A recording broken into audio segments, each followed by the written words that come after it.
Hey guys, what's up? Welcome back to the channel. It's Cynicalex, and today I want to talk about the guided quest and give you guys a breakdown of how to do it, what the best steps are to take when you're doing it, and then also which characters you want to focus on for the guided quest, because at the end of each guided quest, you're going to get a 50% coupon discount on that character's newest uniform. So it's really important that you start doing the guided quests now because they give you free characters and tons of free resources and gold.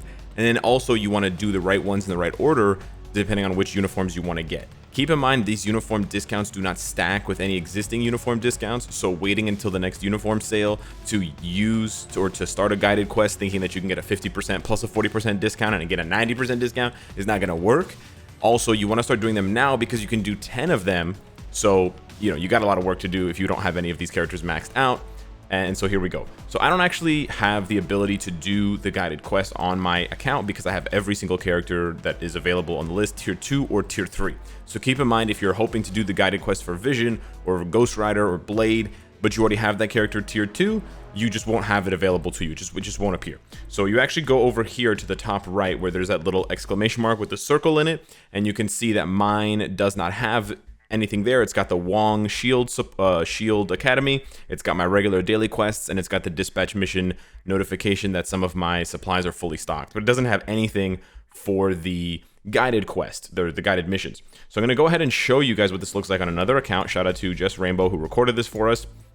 And basically on their account, they can click on this and you can see it says Path of Agent number 5, and it's got that little arrow with the bars. That is what the guided quest is going to look like. In this case, Jess has started the guided quest for Iron Fist. So this is what the screen is going to look like for the guided quest when you are going ahead with a character. And so in this case, Jess doesn't have Iron Fist built up at all, and they are building up Iron Fist from 1 star, doing the 5th quest in this case, and they're building all the way up to a tier 2 Iron Fist. If you want to know what kind of content is the most similar to the guided quest line of content, it's very, very similar to both the epic quest and the heroic quest. The difference is, unlike the epic quest, there is no resource that you have to provide. So it's just like the heroic quest in that way. You're just doing existing content in the game and you're being rewarded with resources. There is nothing that you need to input. You don't have to save up tier 3 materials or save up gold or save up Mcron crystals or energy or anything like that. But the game is going to give you, as you're going to see from these rewards, the game is going to give you some insane rewards for completing these guided quests. So even if you have no intention of buying the character's uniform, I would say still do the guided quest. We're going to talk about this. I'll show you the list of characters and I'll talk about some extra strategies you can employ. But if you have even one character to do for the guided quest and you have all the others unlocked and maxed out, you should go and do that one, because look at this. This one quest right here gives you 200,000 gold, and as Jess scrolls through, you're going to see another 200,000 gold, another 200,000 gold. Most of the other resources that you get are pretty, easy to get, like clear tickets, Norn Stones, energy. The energy is obviously super helpful. The XP chips can be helpful for newer players, but even for veterans, 300,000 gold, 300,000 gold, right? Multiple hundreds of these XP chips. It's really, really good stuff. All in all, you're going to be getting 7.5 million gold for one character's guided quest. That means if you do all 10 guided quests, you will have 10 brand new tier 2 characters and 75 million gold if my calculations are correct, plus all this other stuff. Isn't that bananas? Yeah, it's seriously bananas. Now, obviously, you're gonna have to use some of this gold. You're gonna have to invest some of these materials back into the character in order to continue the guided quest. But again, if you have resources built up already, they're basically just giving you these things for free. So it's really, really good stuff here.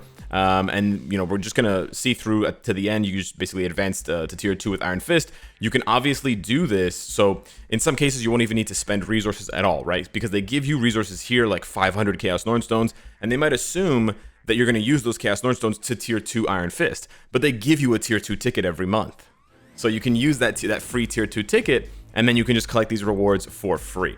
So there's a lot of ways you can go about it by using existing in-game resources and using future resources that you're going to get from login events and stuff like that to basically make sure that most of the stuff you get from these guided quests is 100% free, and then you can go and reinvest that into another character.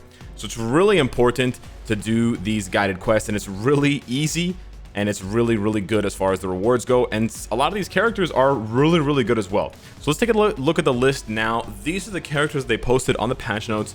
These are the 20, I think, characters that are available, something like 20 characters that are available to upgrade through the guided quest. So as long as you don't have these characters at tier 2, you will be able to initiate the guided quest. I'm not sure if you have to have the character 1-star. I think maybe you can do it if the character is 3-star or whatever. But again, if they're already tier 2 or they're already tier 3, you cannot do the quest. Now, first things first, I'm just going to get this out of the way. I know you guys want a list of the 10 best characters from the guided quest, so I'll give you my list now. Number 1, in my opinion, is Ghost Rider. Number 2, very close to number 1, would be Vision. They're both amazing characters. The third best character from the guided quest overall, and again, I'm assuming that they're going to be pushed to tier 3. So obviously the ones that can't go to tier 3 are not going to be on this list. Number 3 would be Thor. He's very good.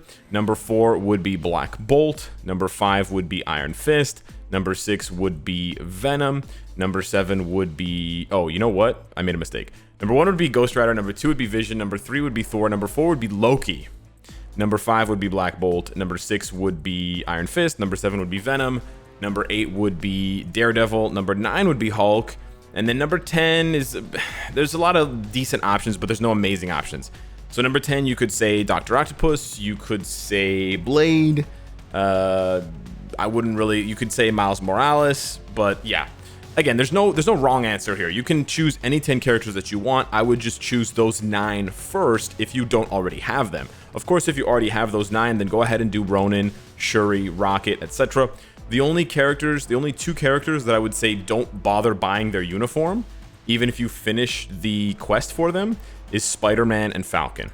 The reason why I say don't spend the crystals, even though it's 50% off, which is great, Falcon is almost guaranteed to be getting a new uniform for the Falcon and the Winter Soldier Disney Plus show.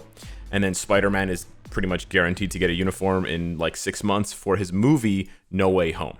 So in that case, I would only buy their uniforms at 50% off if you want to have a very high growth score for those characters.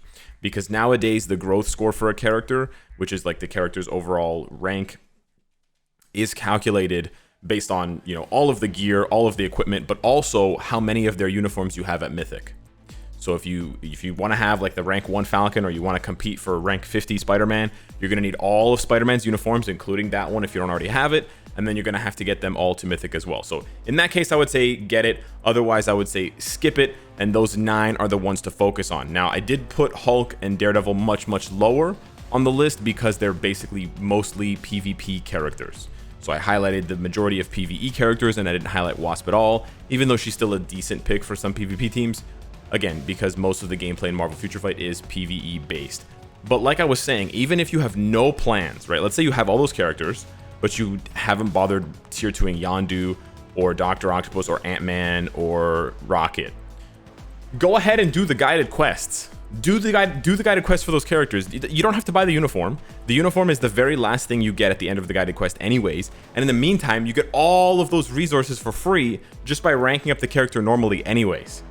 And then you basically just have a free character, plus all those extra resources that you didn't use in the first place. So the guided quest is really an amazing piece of content for the vast majority of people in the game, and I'm really happy that they introduced it. Of course, I have no way of interacting with it myself, but looking at it, seeing what it is, it's really cool. I almost think that the devs should remodel the heroic quest around the guided quest. Now, I don't mean to say get rid of the heroic quest, because I think the heroic quest is really cool, but I would say the design of the guided quest is much more straightforward than the heroic quest. And the heroic quest can still be pretty annoying because it locks you after the first week. So you usually finish the quests in like 2 or 3 days, and then you're just waiting 3 or 4 days for the next week to unlock. Being able to do the entire month's progress, you know, instead of having the quest duration be 28 days, I really think they should look at maybe cutting that in half. Maybe letting you do the first half in 2 weeks, in a week, and then letting you do the second half in a week, just to sort of speed it up. Because nowadays, waiting a month to get a character, even though their biometric requirement has been halved, right? Because of what happened last update, you only need to do this once to get a tier 2 White Fox now. It is still a long time to wait, 28 days to wait for a character. That being said, you may find some difficulty simultaneously doing the heroic quest and the guided quest. So just keep that in mind. If you want, to be headache free, I would say wait until your heroic quest is finished, or don't start a heroic quest until after you've completed all of the guided quests. Because sometimes they overlap, and maybe the heroic quest will ask you to do 5 or 10 timeline battles, and then you do that, and then the next day in your, or the same day, rather, later in the day, in your guided quest, it tells you to do 10 timeline battles, and you don't have 20 timeline battles in a day, you only have 10, so you get kind of stuck, and they sort of roadblock each other, right?